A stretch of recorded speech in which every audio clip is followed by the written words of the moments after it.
Kembali dilapor polisi, pemirsa, seorang pria di Lombok Tengah menjadi tersangka kasus pembunuhan dua warga. Nah, mirisnya korban pembunuhan ini adalah komplotan pelaku perampokan, sedangkan tersangka justru adalah korban perampokan.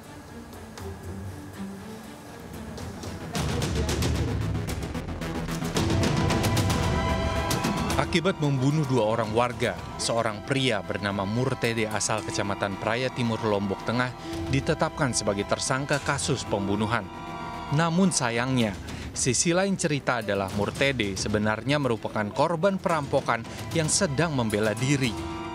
Dua warga yang dibunuh Murtede merupakan dua dari 4 anggota komplotan perampok yang melancarkan aksinya pada 10 April dini hari lalu. Di mana pada saat itu pelaku pembunuhan atau korban percobaan pencurian mempertahankan kendaraannya yang dirampas. Artinya terjadi pertengkaran di sana, terjadi pembelaan diri. Ya. Si korban, ya, korban percobaan pencurian atau dalam hal ini pelaku pembunuhan mengambil sajam di pinggangnya, selanjutnya menusuk dada daripada korban pending atau pelaku percobaan pencurian dengan kekerasan. Dari kasus ini, polisi menahan 2 orang pelaku perampokan yang masih hidup dan Murtede sebagai tersangka pembunuhan. Murtede sendiri menjadi tersangka pembunuhan yang dikenakan pasal 338, junto pasal 351 ayat 3 KUHP dengan ancaman penjara maksimal 15 tahun penjara. Dari Lombok Tengah, Emma Widiawati, iNews melaporkan. Dan untuk mengetahui perkembangan kasus Murtede, saat ini kita sudah terhubung dengan Kombes Polisi Artanto, Kabid Humas Polda NTB. Halo, selamat pagi Pak Artanto. Selamat pagi Mbak Rizka. Ya, Pak Artanto, gimana Bapak kabarnya pagi ini? Sehat selalu Pak?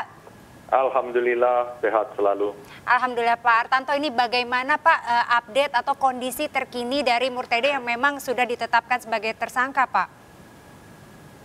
Ya betul. Dari penyidik sudah menetapkan Murtede sebagai tersangka. Murtede ini setelah dilakukan pemeriksaan oleh penyidik dan sudah didalami oleh penyidik, ternyata yang bersangkutan ini melakukan upaya pembelaan diri menghadapi pembegal. Sehingga yang bersangkutan ini sebenarnya melakukan kegiatan yang disebut dengan oformah, yaitu suatu kejadian luar biasa, di mana yang bersangkutannya tidak bisa menghindarkan dan harus dilakukan. Karena apabila Murtede ini tidak melakukan perlawanan, dia nyawanya akan terancam. Nah, memang saat ini statusnya oleh penyidik awalnya memang ditahan. Namun setelah kita dalami, yang bersangkutan ternyata melakukan kegiatan yang disebut dengan oformah. Nah, oleh karena itu, kita dari penyidik sudah menerima saran dari keluarga maupun pengacaranya untuk pengajuan penangguhan penahanan. Dan untuk status Murtede sendiri ini harus melalui proses verbal atau sidang peradilan untuk menentukan bersalah atau tidaknya melalui sidang peradilan. Jadi hakim yang menentukan nanti apakah yang bersangkutan ini bersalah atau tidak. Sehingga proses harus berjalan dan tidak boleh tidak berjalan. Demikian. Baik, tapi saat ini sebenarnya Murtede saat ini prosesnya saat ini ditahan atau tidak Pak? Saat ini ditahan, namun hari ini kita sedang memproses untuk penangguhan setelah penyidik memahami bahwa Murtede ini oformah, yaitu dia melakukan upaya pembelaan diri menghadapi para pembegal ini. Baik, seperti apa upaya pembelaan diri yang dilakukan Murtede Pak sehingga pembegal ini kehilangan nyawa jadinya? Ya, kita bayangkan saja para pembegal ini dua-duanya ini membawa senjata tajam. Dan pada saat itu Murtede yang sendirian jam 1:30 malam menggunakan sepeda motor. Yang bersangkutan juga membawa senjata tajam untuk menjaga-jaga dengan alasan untuk menjaga-jaga. Nah, akhirnya terjadilah aksi para pembegal tersebut melakukan upaya untuk merebut kendaraan dan dilawan oleh korban, dan korban berusaha untuk mempertahankan sepeda motor dan melakukan perlawanan terhadap 2 pembegal ini. Sehingga pembegal ini kalah terhadap perlawanan dari korban atau Murtede ini, dan Murtede setelah kejadian itu langsung meninggalkan TKP. Demikian. Ya, Pak Artanto, tadi seperti yang Anda katakan bahwa ini termaksud dengan kejadian luar biasa di mana memang si korban ini mau tidak mau harus melindungi diri ya, membela diri begitu. Lantas bagaimana saat ini kondisi dari Murtede dan kenapa pada akhirnya ia ditetapkan sebagai tersangka? Bukankah sebenarnya Murtede ini adalah korban, Pak?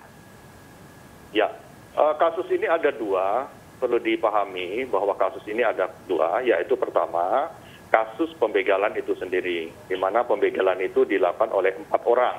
Sebenarnya pembegalannya ada 4. Dua berhasil dilakukan perlawanan oleh,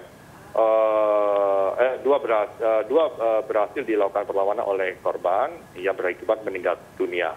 Dan para pembegal ini masing-masing membawa senjata tajam.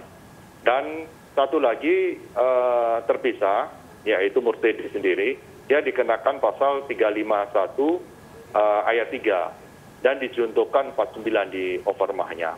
Jadi akibat dari perlawanan dari Murtede ini mengakibatkan pelaku pembegal ini meninggal dunia.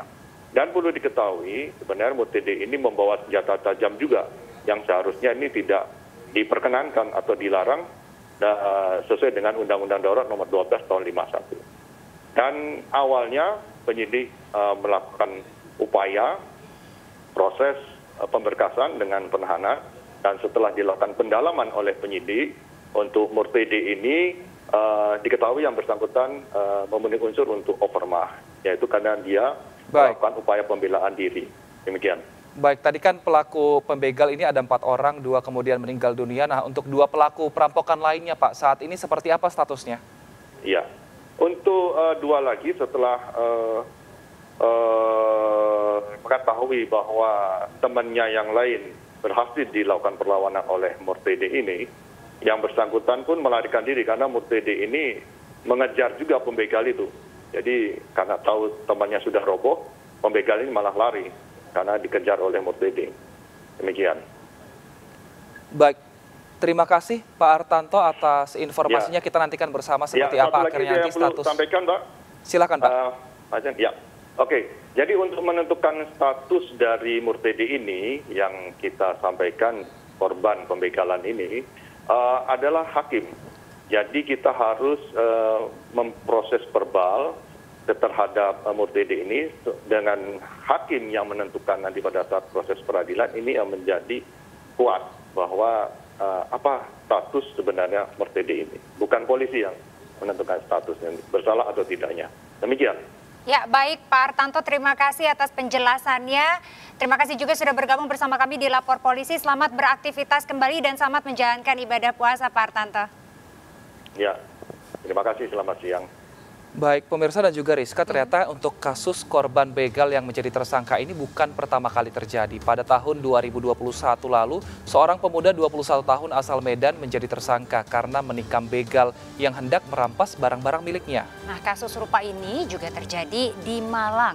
Siswa sekolah menengah atas ditangkap polisi karena membunuh pelaku begal yang hendak memperkosa kekasihnya.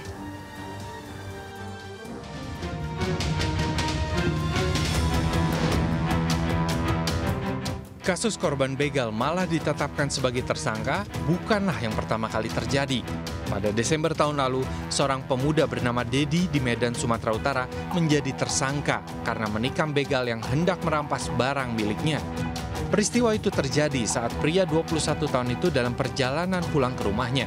Tiba-tiba, dia didatangi 4 orang pria yang diduga begal dan mencoba merampas ponsel dan motornya. Dedi yang berusaha melawan menikam salah satu pelaku begal hingga tewas di lokasi. Pasca kejadian, Dedi menyerahkan diri ke Polsek Sunggal. Dedi juga meminta maaf kepada keluarga korban atas peristiwa yang terjadi. Dia kemudian ditetapkan sebagai tersangka dan dijerat pasal penganiayaan yang menyebabkan meninggal dunia.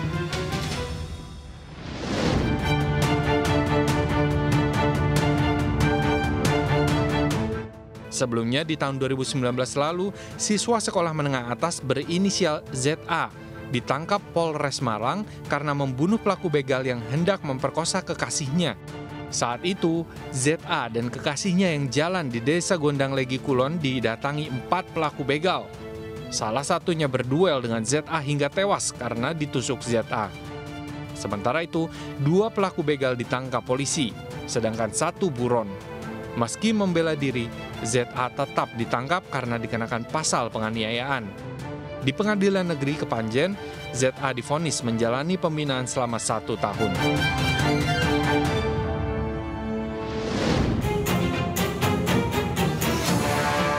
Kasus serupa lainnya juga terjadi di Bekasi, Jawa Barat pada tahun 2018 lalu. Polres Metro Bekasi Kota Jawa Barat mengungkap kasus pengeroyokan yang berujung dengan tewasnya 1 pelajar. Namun, saat prarekonstruksi, polisi menemukan fakta baru. 2 korban yang mengaku dikeroyok ternyata adalah pelaku begal. Keduanya sebelumnya berniat merampas telepon genggam milik pengendara motor yang sedang berhenti di jembatan Sumarekon. Namun, korban yang melawan merebut senjata tajam lalu membacok pelaku hingga akhirnya tewas di rumah sakit karena kehabisan darah. Irfan Bahri, korban begal, sempat dijadikan tersangka. Namun setelah meminta pendapat ahli, Polres Metro Bekasi Kota menyatakan korban tidak bersalah. Irfan dan rekan mendapat penghargaan dari Polres Metro Bekasi Kota sebagai apresiasi karena berani melawan kejahatan. Tim Liputan iNews melaporkan. Pemirsa, Bang Ano akan hadir sesaat lagi di segmen selanjutnya. Tetap di Lapor Polisi. Di Lapor Polisi.